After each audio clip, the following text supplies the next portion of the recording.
Hi, Zulma. Hi. You've been working your whole life to bring and to teach consciousness to people.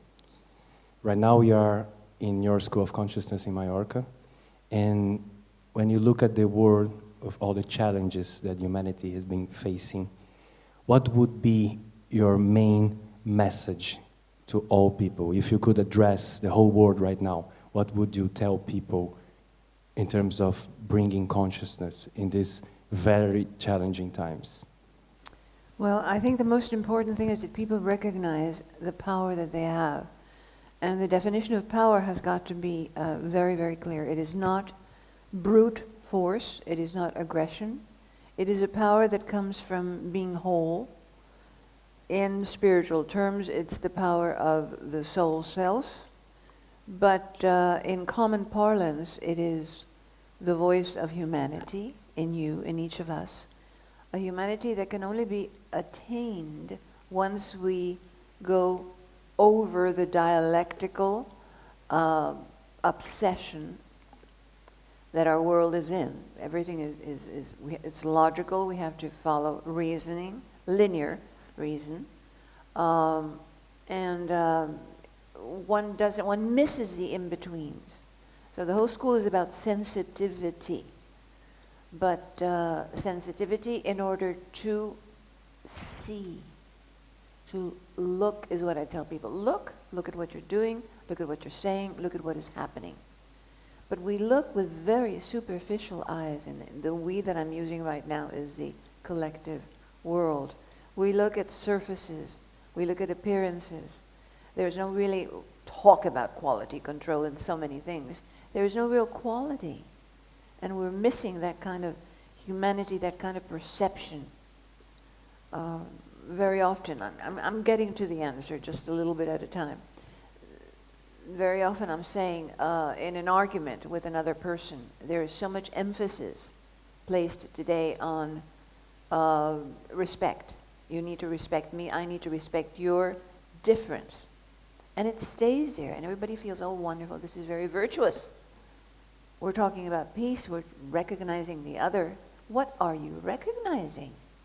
More and more limits, more barriers, more definitions, more categories. When you and I have a discussion, let's say, and you take a pro and I take an against, there is something else which needs to be activated, and that is a contact with my humanity and a contact with your humanity. I am not responsible for you. I am responsible for my humanity. And in my humanity is heart. I don't like using the word heart or love, but that's what it is. I don't like using it because it's misused most of the time. You touch upon that chord inside your humanity, your integrity, your real authenticity, which has nothing to do with what you do or how you appear. When you touch in that, and you touch yours, there is a third point. We call it a triangular. There's a third point of meeting, and that meeting is in the heart.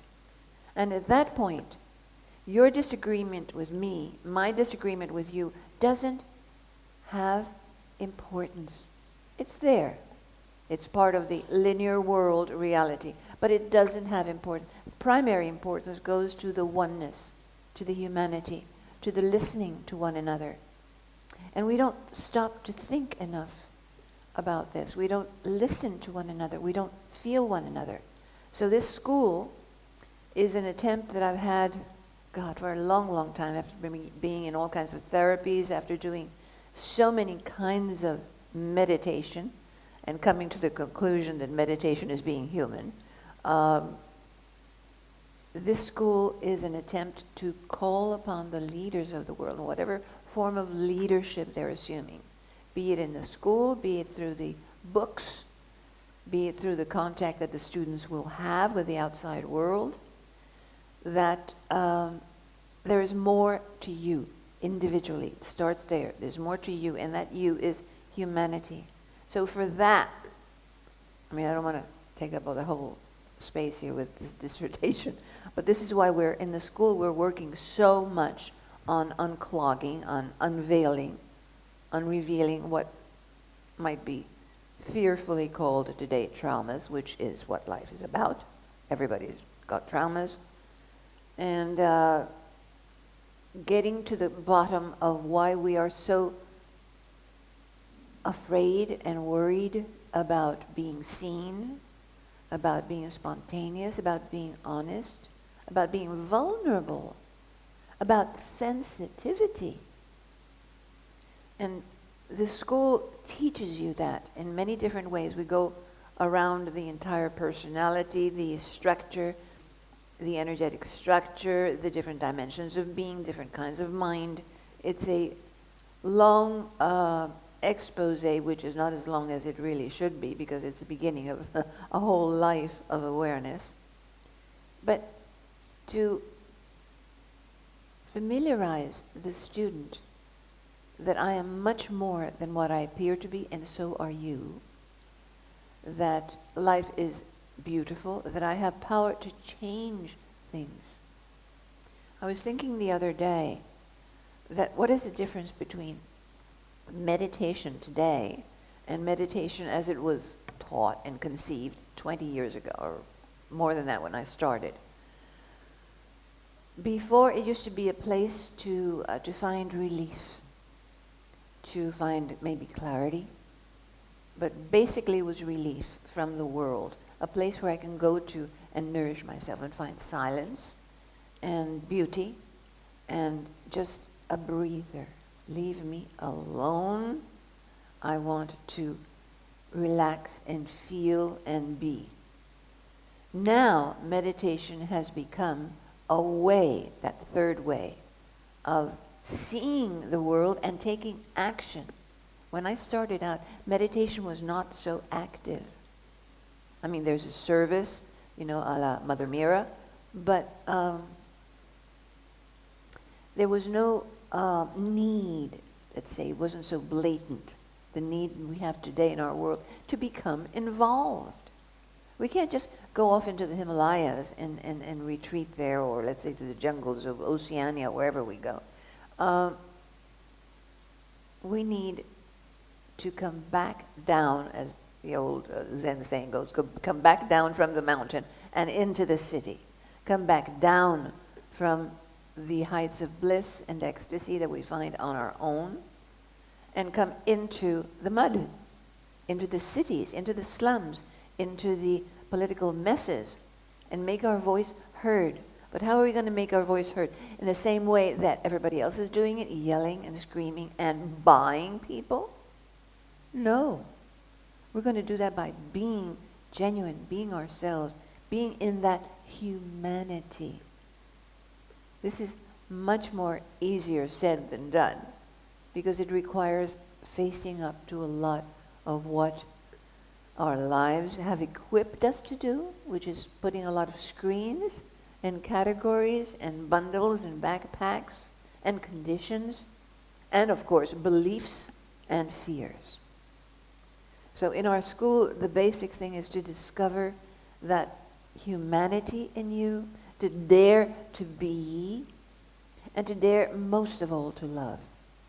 Because this is what, when you uncover all of this stuff, you will always, always, always come back down to our humanity. And that is a state of rejoicing at being alive. How can we really say that is a common state when we look around today? No.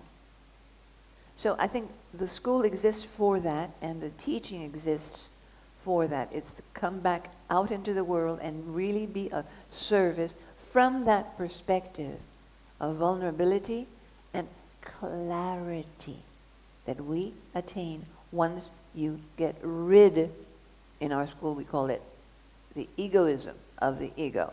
We get rid of all of that stuff. The ego, or my identity, or my real self, my inclinations remains the same, but without that investment on being better, competing, paranoia, and reliance on logical reason. Because when we present a solution to somebody, it has to go through the process of analysis. And this analysis is so incredibly detailed, logical, scientific. It makes you feel and appear very intelligent. But it takes you nowhere. You don't come to that point of unity. We've got to part from that point of unity.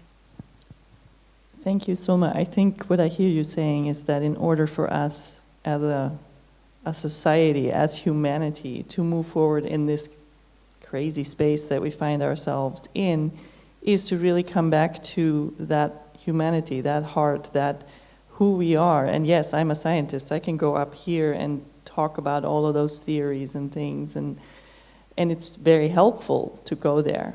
But it's also when we are, in this duality with each other, it's like I'm right, you're wrong, and the other way around, we're never going to come in the middle because we're just putting our heels in and stay there.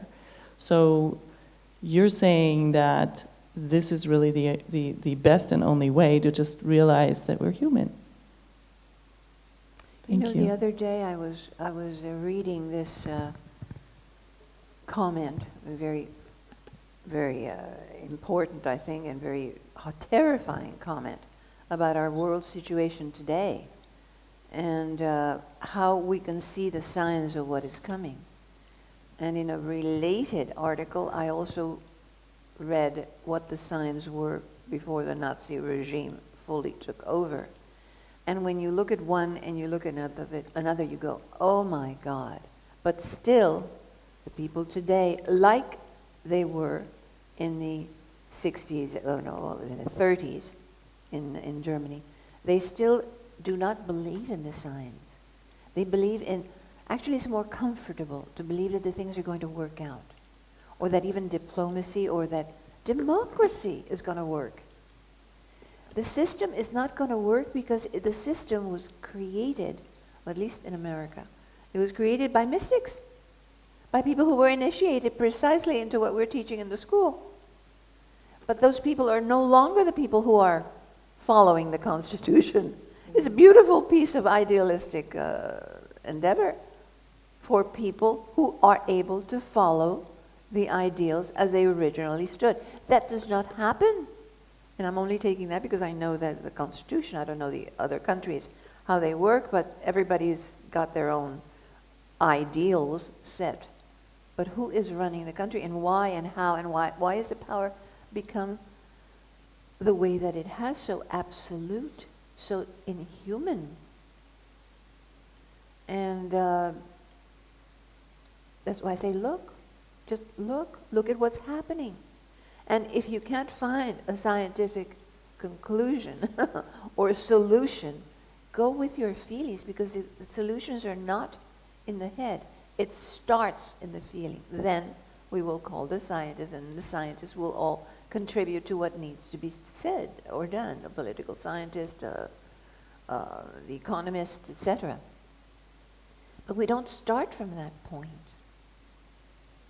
And it's so amazing what the world is pointing out to us now as to what the very possible future is. On that note, I have a question around this whole idea of artificial intelligence. Mm-hmm. And I was wondering if you had any thoughts on that and ideas how we can counter that in some way. Well, the thing is that people are afraid that artificial intelligence is going to take over, and it will, unless people can be more human. There's something a machine can never do, and that's be human. And it can be efficient, but people are not machines to be run by a machine. And that human part is sensitivity, that human part is love. You cannot standardize that. So artificial intelligence for me is scary and at the same time fantastic. I mean, we're feeding into it. I have my own blog, and so do many other people who are well worth hearing and using the artificial intelligence to support our humanity, not to take the place of it, not to displace people, take away people's jobs. Or I'm sure, look, if they're going to take over people's jobs, people still have to be looking over the machine. Maybe we can find new ways of expression and seeing and perception, which have to do with a lot of training in humanity. Then they can supervise the machines. Artificial intelligence is fantastic because it stocks up the information that you need to have. It's an easy tool, but it is not life, and it is not the only thing, and it's taking over in places where I would see the danger signs at this point. I guess it's taking over when it's already missing this humanity. Yeah. So when there's this belief and behavior that is already mechanic, and they keep giving energy to it and reproducing. So what you're saying is pretty much bringing back our humanity, coming from the heart, to be able to go beyond the polarities, beyond these discussions that we see, for example, in social media. I guess we were saying that most of the discussions nowadays, even though is very intellectual, very productive, but they're still based on polarity. Oh, yeah. They're still based on, you, like Christina was saying, you are right, am I wrong, and let's keep trying to convince the other. So can you say a little bit more? Because I see that there are many people feeling this struggle. How can I face this? How can I go beyond that? And many times they keep falling into the same trap, keep reproducing and fighting and using this force against each other. Can you say a little bit more on how to use this humanity to go beyond this polarity and actually produce something? Yeah.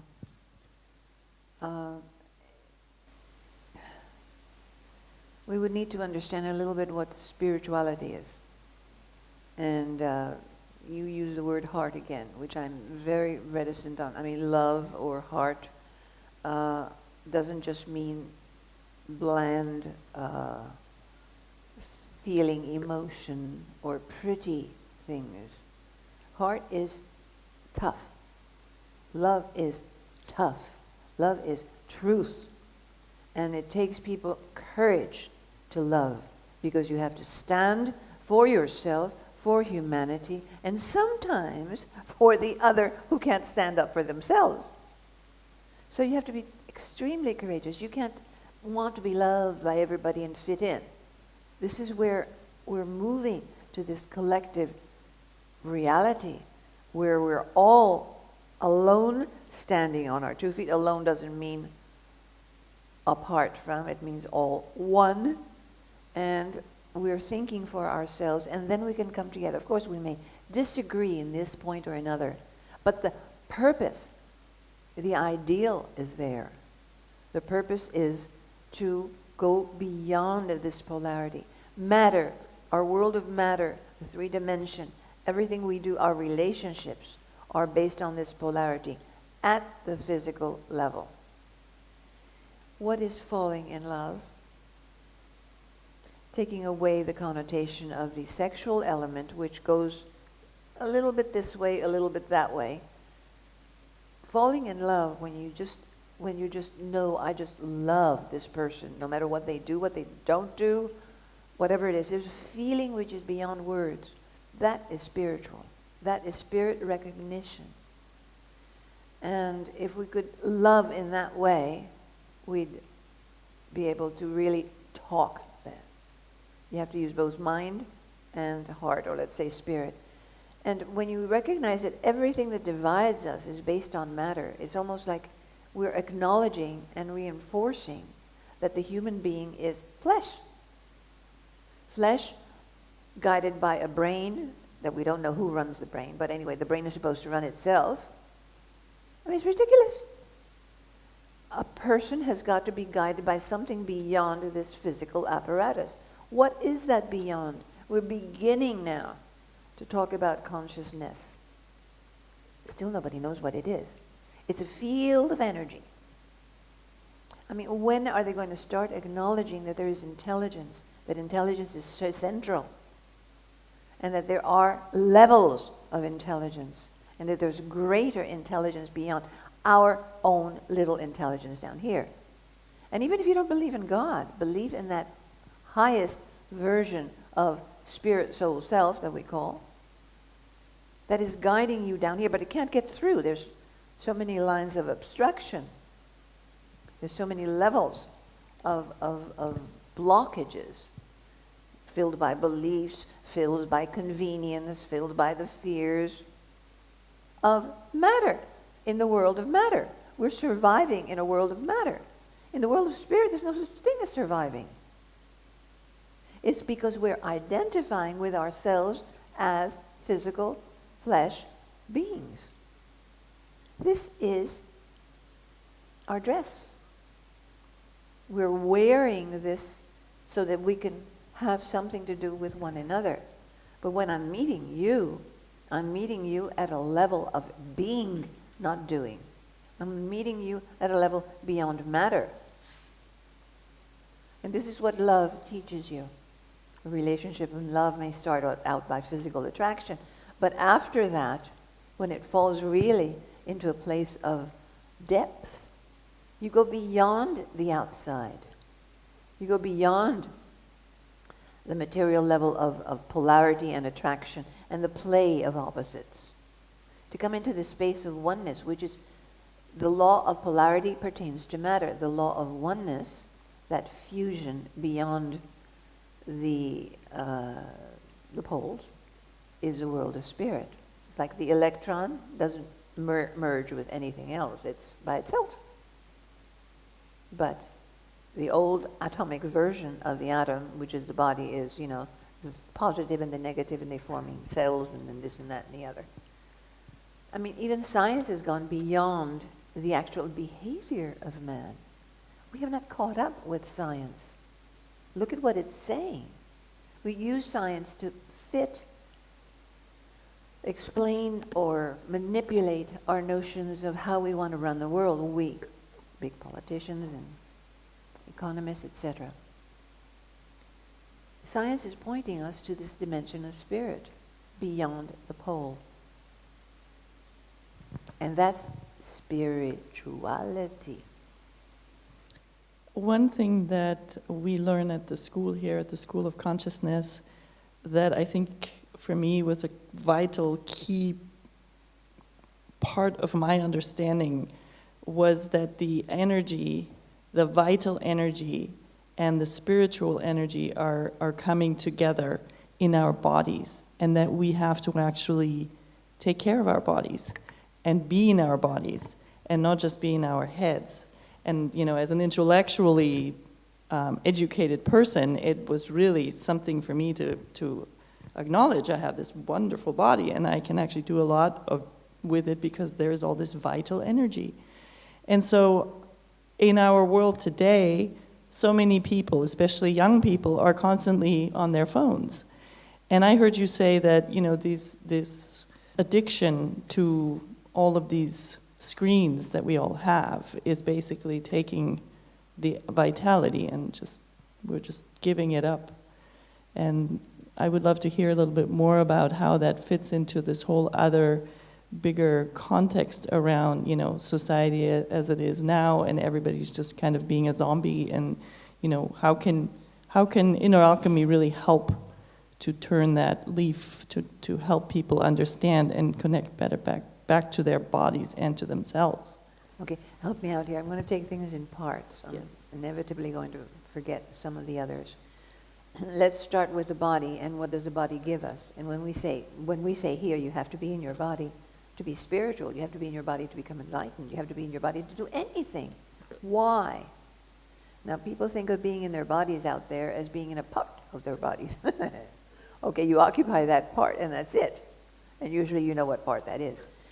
But there's the feeling of inhabiting this universe from the inside of weight and density and incredible incredible myriad, is like a Christmas tree. Lights inside the body. And each of them has an intelligence. It's like an inner cosmos. It's like, the galaxy out there is inside. And as above, so below. It's the ancient maxim. So being inside true exploration and true development, spirit, soul, self-development begins with the physical body that uses a piece of earth. This is a piece of earth. And it's impregnated with all the DNA of my ancestors and all their experiences and times and locations. And it's all here.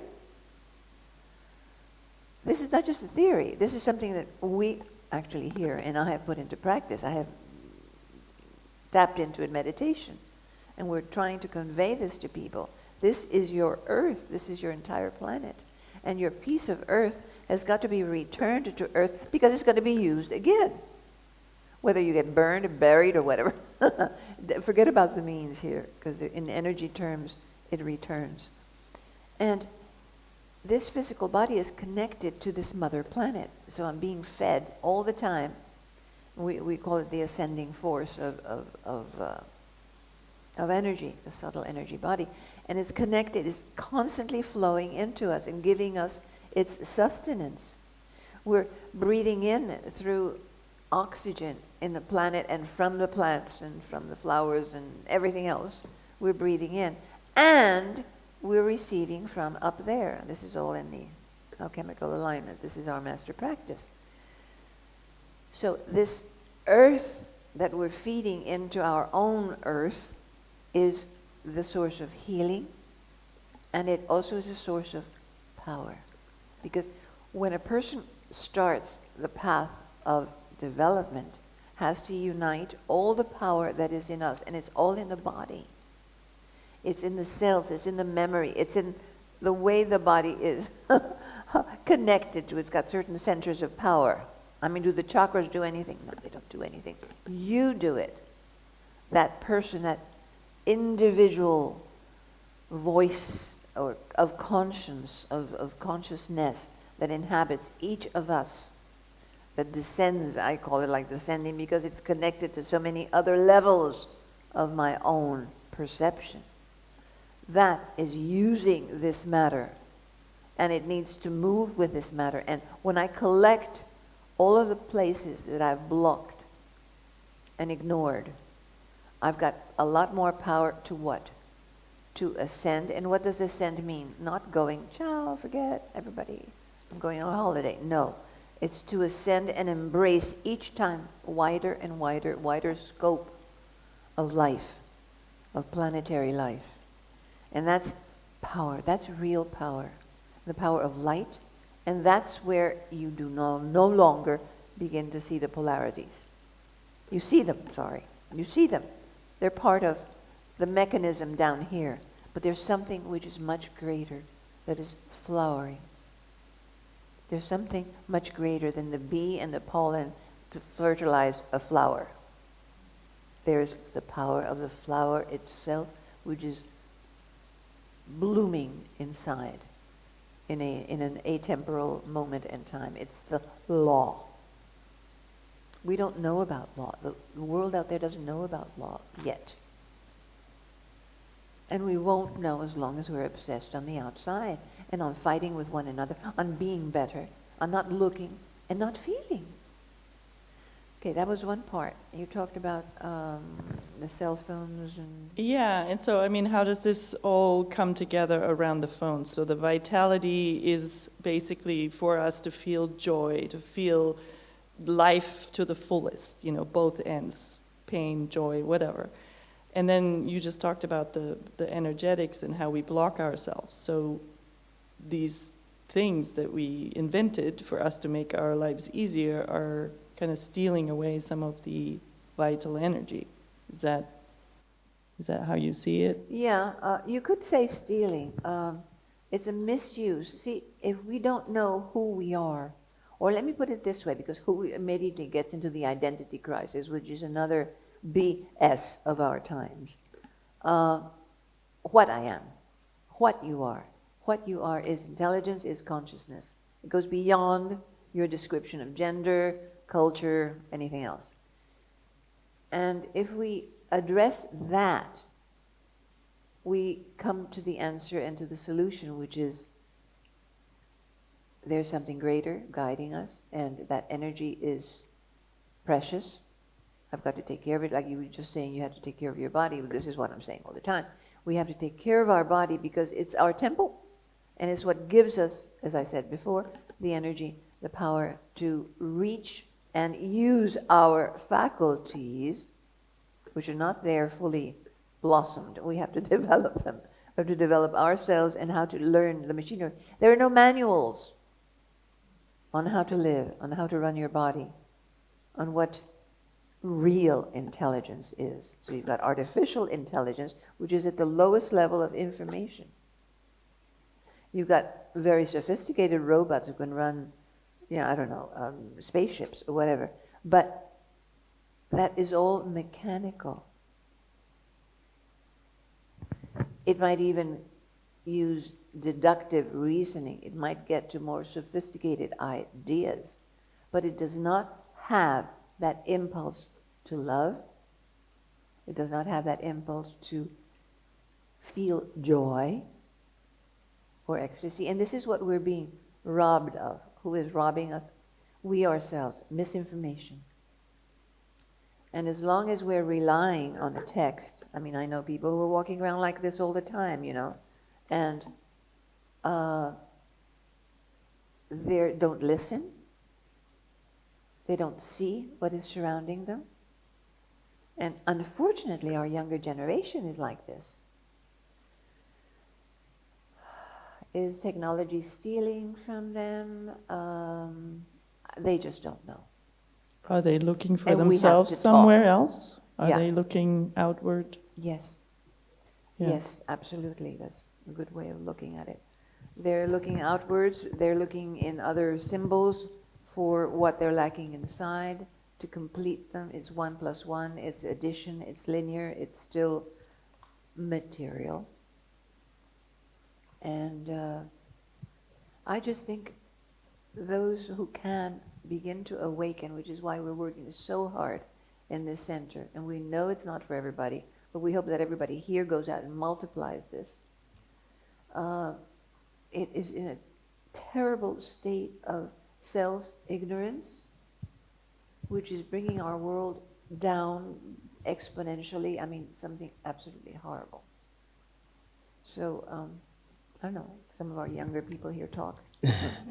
No, I was going to talk about or ask you about in this topic of modernity and technology, and it seems like we have more and more sensory information, sensory input all the time. And when you talk about us having to be more sensitive and more sensible, why is it that we keep stuffing our sensory apparatus with so much information, and how can we be more sensitive in a world with so much information and so much stimuli?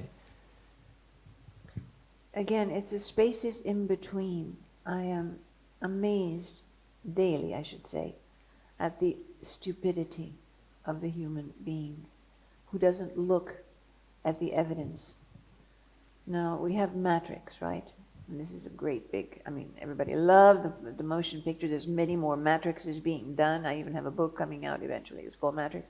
But nobody looks at the spaces in between. What is beyond the Matrix? How does the Matrix emerge? What is it corresponding to? And let's look at nature, our own nature. And let's look at the system of the way vegetables grow and the whole Fibonacci sequence and all of this perfection that exists. Did it just spring out of nothing? Some people, this is where I'm amazed that they're intelligent. They don't think, okay, where does this come from? It's just much easier to take it as a book of, information, scientific information, titles and categories. There's always something beyond, and it's those spaces that are filled with something that is not linear. It's not deductive. It is a leap into the unknown. It's a leap into the silence beyond the silence. It's a leap beyond what the mind is constantly monopolizing us with. So all of this artificial intelligence, all of this sensory input is for the body, and it's for our 3D functioning. But we are not the body, and we are not 3D. You don't have to believe in God to know that there is something beyond. I mean, I think we've gone beyond these discussions about atheism. It doesn't even mean anything in our world today. There is something greater, and that something greater is, let's call it the force of existence, essence, that fills all the spaces in. So this is, I think it just reduces itself again to information, which is I want to talk as much as I'm able to. And all my friends, let's talk. Let's reach out. Let's get together and discuss these things much, much more. And I urge everybody who's listening to us to really go deeper and deeper and deeper into the issues. But don't leave it at talking. Come back and point to the one who is doing the thinking in the talking. Listening to you, I think that you start saying that is one of the keys is going back to your humanity. But listening to you is going back to humanity. It goes way beyond of our idea of humanity. I mean, it sounds to me that we take for granted all the faculties that we have, all the possibilities that we have as human beings. You've been describing so many things that goes way beyond our survival mode or our way of dealing with our regular life that is human. This is humanity. And we have the idea that humanity is just those superficial interactions that got us distracted. So it's interesting that basically going back to your whole humanity, but it's not easy. It implies you actually experience it, not just, like you were saying, exploring, studying what is in between lines, what are the faculties that you have access. So this is really interesting and striking, that the simple fact that, well, you go back to your humanity, wow, this is humanity. It goes way, way, way beyond our daily life that we take for granted, actually. It's beyond, and it's so close, so near. Again, I mean, who can possibly stay unmoved at the suffering of a child? And yet so many people are so totally insensitive to that. The child means a figure, it means cost of living, it means it has to be fed. And if its skin is different from ours, then, and I'm speaking in both directions, if their religion is different from yours, they're not as good. And I mean, it is absurd. This is why I say think, talk, look, and be sensitive. Look around you and go into this beyond state, as you just pointed out, beyond state which is so internally real for each of us, because it's what nearness and intimacy is about. But people are so terrified of nearness and intimacy, and we need to start there. We need to start there. Beyond the shame, we have to bring things into the light. We have to bring in, I mean, the issue of race is so incredibly, I am still amazed at how at the 21st century we're still being so prejudiced against race or gender. I mean, what does it matter? It doesn't have any importance whatsoever. What counts is the life inside, the feeling, the joy, the emission. Each person is like a little star. And most stars are dying. You just go around and they're dead. They're almost like puffing out in a body that is dead. Sensitivity that is not there. There's some little light somewhere, some shadow somewhere for the self. So yeah, I think we're going around in circles. It's always the same thing. Yeah, and my sense is that everybody's looking. People are out there looking, but they don't know where to look. And the fewest people, it seems, are actually looking inside, and not just to get away up there in the meditation, but to actually find who's there. And I mean, in my own experience, presence, being present, equals in a big way vulnerability. Yeah, it's like looking for many people means judging, analyzing and judging. And it's looking means integrating into your surrounding. How is this affecting me? And not just me as an individual, how is it affecting life around me? It's communing at that level. It's looking for what is obvious, looking with the eyes, but looking with your senses. It's looking with your feeling. Feelings are so messy. They're so encapsulated about the self, and this whole you get all bottled up in your own personal trauma, your own personal pain. Who in the world has not suffered? Nobody. People may have forgotten that they've shut off so much that they no longer feel, but every moment, every living thing will remind you of its vulnerability. And vulnerability spells light, spells love. And I think just one more point on this is that I have experienced myself and in others that it's really easy when you're in this vulnerability to just point the finger. Of course, it's out there always. Instead of taking responsibility. And Zuma, what would the world look like with humane human beings for you? With humane human beings? With human beings who recognize their humanity? I think we would, we hear about these golden ages of the mythical past, because somebody don't even believe that it ever existed. Those of us who have more etheric sight know that there was several golden ages in the past, where people would recognize one another, would work with different talents, each one in their own way, in their own individual way of perceiving, working together, collaborating, building, reaching new horizons, new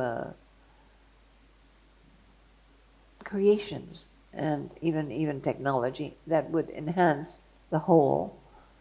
It would mean living in joy. We can never get rid of pain. We're going to have some pain, but it is a pain that would be shared. Some of the primitive societies have kept some of these old beauties, let's say, old ways. But we would have to say blatantly we would have a happier world may not be altogether true. We would have a more creative, expressive, dynamic,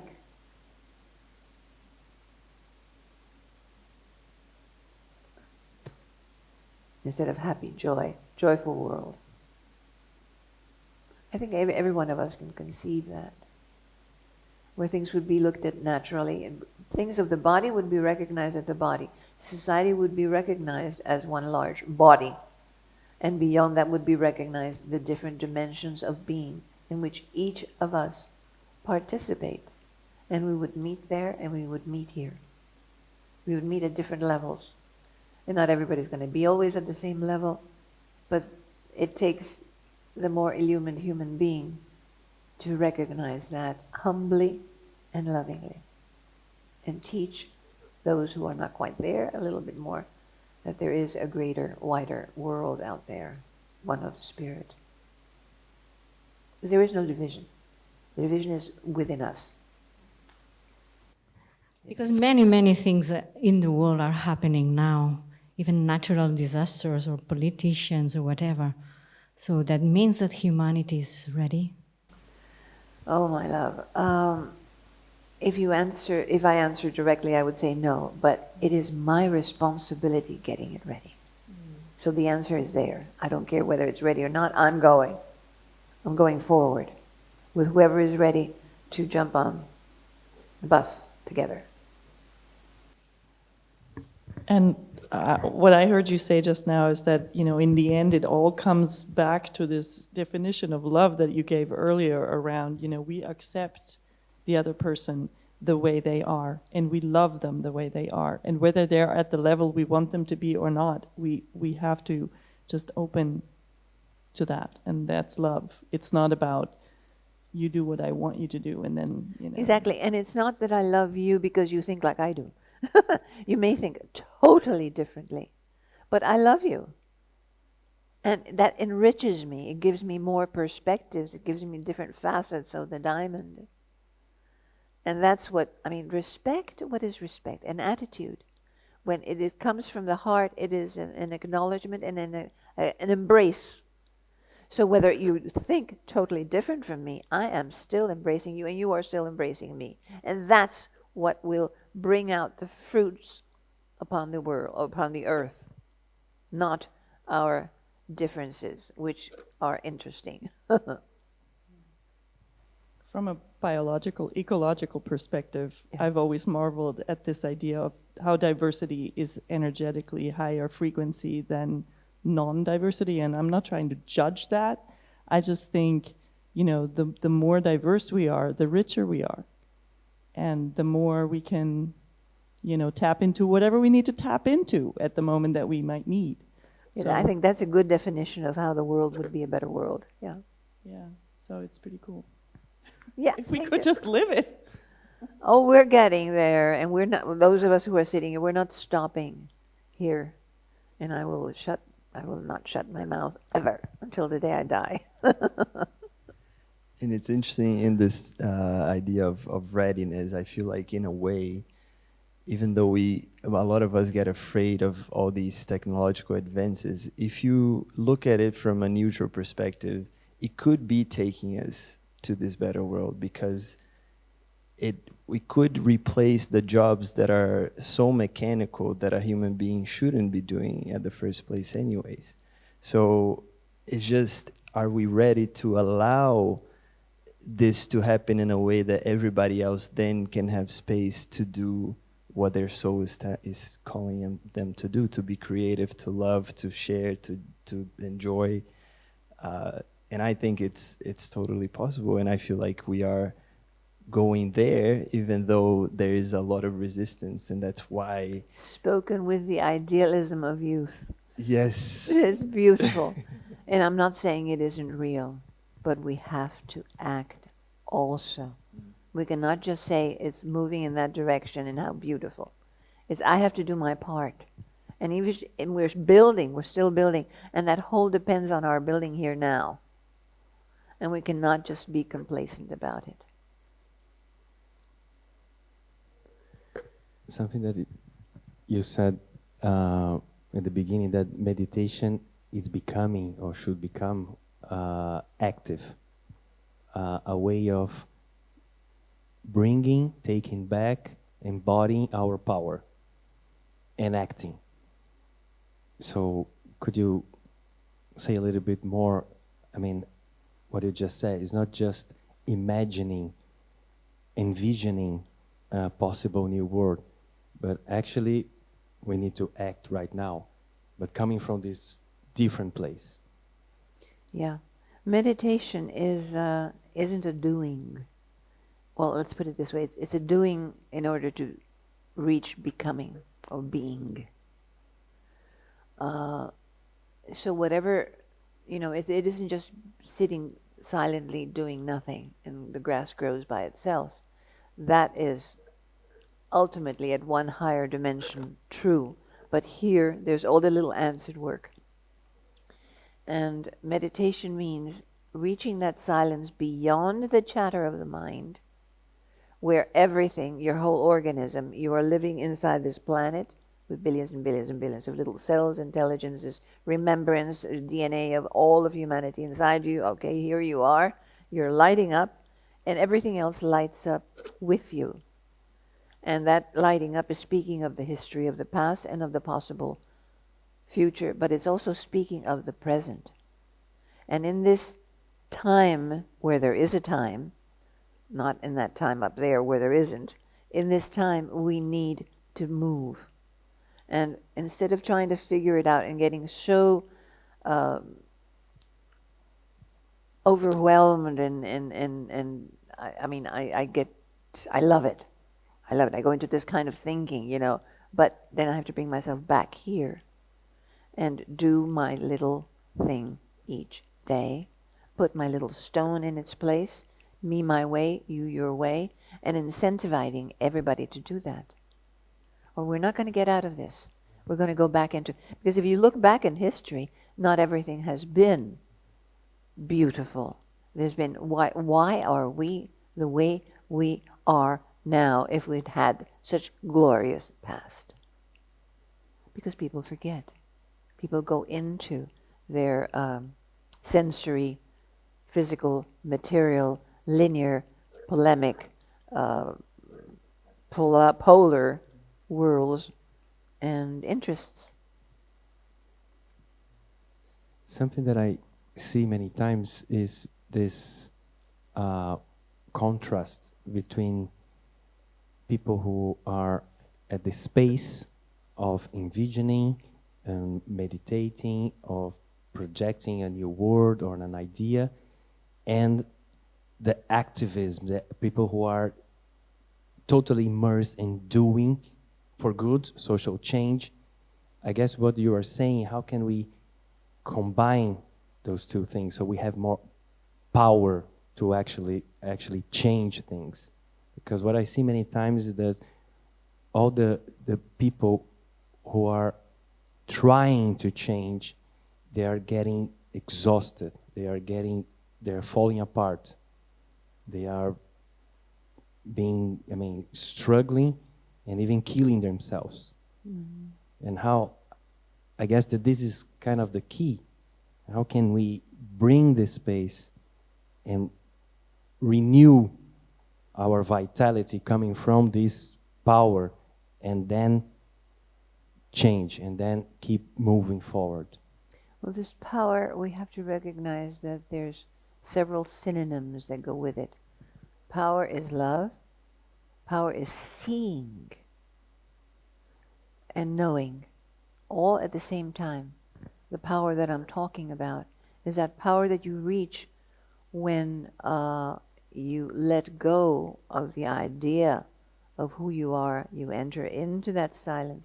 You reach this, what for everybody is light. I'm not using it banal, the banal term light, which is this illumination. And there you know without knowing. So the more of us who know what that knowing is about have got to, our job really, the little stones along the way, is to be this and to somehow shine. And it's contagious. And bring other people in their own language, at their own level, to this kind of perception, this unitary perception, where power is love, light, and truth, and beauty. And it exists on so many different levels and variations and styles. And each of us, right now we have, 19 countries represented in the school.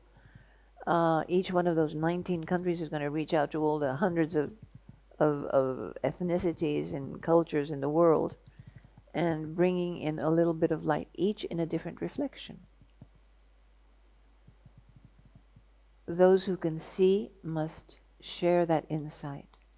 Those of us who know must teach in some way. Doesn't mean you have to get on a pulpit. Be that example. Inspire others. The world is lacking inspiration of this sort. And that's how we can make a change. Yeah, and so what I hear everyone saying is that it's not always power to just push people in a certain direction or push them down, but there is power in making the space and letting others in this diversity that I was talking about earlier come and bring their piece. And then, we're making something bigger together, all of us. And if we can do that, then I see your point too. I mean, it's wonderful. If I don't have to sit there the whole day and type something that the computer can do in like a millisecond, then I have time to do something else. It gives me space. So it's kind of a beautiful vision to know that this is possible. We just are. Thank you so much. I feel You brought it all to a nice, I feel like this is where nice it's at. conclusion. Thank you. Thank you all. Did you have a question? Yes. Okay, let's go. For those who might be listening and feeling that what we're talking about is so far away from their reality right now, how can they start? What can they do or feel, or how can they start to feel a little bit of what we're talking about? I think if we can ignite the desire in them for a world as we've just been sharing, that desire will guide them and will attract another desire, and it will happen. That's enough. Don't go to your head then to think what you can do or how you can do it. Just know that you wish it, and that desire will attract people. You'll be surprised. Somebody, let's say I'm thinking of somebody in the middle of India somewhere, or Africa, or whatever it is, and they hear us talking and they say, yeah, but here it's different. How can I participate in this change? Just keep wishing it and look around and start waiting, because something will unfold from within you, which is always a direct way. It comes from above there, but you don't know that contact yet, so you're kind of doubting it. Don't. For a few moments, just know that your heart's desire is heard. And it's heard by you, if you want to call it Daddy God up there, is going to filter down to you and attract that which you require, because this is the way the world really works, for good or for bad. We attract the conditions that we need. And once you've begun to attract somebody that thinks like you, that wishes for you, then comes the enterprises, then comes the bigger contacts. Those people get together. I mean, we were working alone for 30-something years and surviving. Then look at the school. Look how it reproduced after, good Lord, 40 years of working on my own. And now I have a chance to address you, and all of us have a chance of addressing so many more people. So just even a little bit at the beginning is enough to ignite the fire of the heart. Zulma, would you like to talk about this subconscious programming that influences us and conditions us, not allowing to this inner power to unfold? Very good question. We have to, in this looking at ourselves, we have to face our, let's say, perhaps number one, beliefs. What do we believe in, and how do we believe in it? Who told us that, and why are we still believing that? You can go into the excess of it, into empirical scientific testing, and not believe in anything. But this, together with the emotions, the sensitivity, will begin to uncover the traumas that you've blocked against. It begins by the individual and facing up to the life we have led. I was talking about this just yesterday in the book, my book, Emergence of Consciousness, Death of the Ego. There I've traced all the steps that are needed to face before you can die to the egoism of the ego and be reborn as more authentic and powerful self. But we have to overcome and release the blockages. Physically, it's amazing how we don't. I mean, I did ballet, I did dancing for so many years. There are places in my body I never reached. that only now, because we've got this fantastic teacher, we're beginning to discover. I mean, there's a little bone here that I never even knew existed. And it has to do with my whole balance and everything else. So discover the body, the emotions that are there, the emotions behind the emotions, behind the emotions, and then the fear, and then the anger, and then behind that, and underneath that. And the way the mind works, the quick formulas, the intuition. So all of these are ingredients that will reveal themselves to us either systematically, as it happens in the school, or if people read my books, or just intuitively by living life and with that desire to see beyond what is happening. And it is true, there are many brave people out there who've awoken on their own. It's extremely difficult, but it does happen. And there are pockets or places where more illumined people will meet others and be, carried along. This is the way our society moves. If we start thinking of all that we have to do, then we go, oh my God, I can't do this. But just a little step at a time.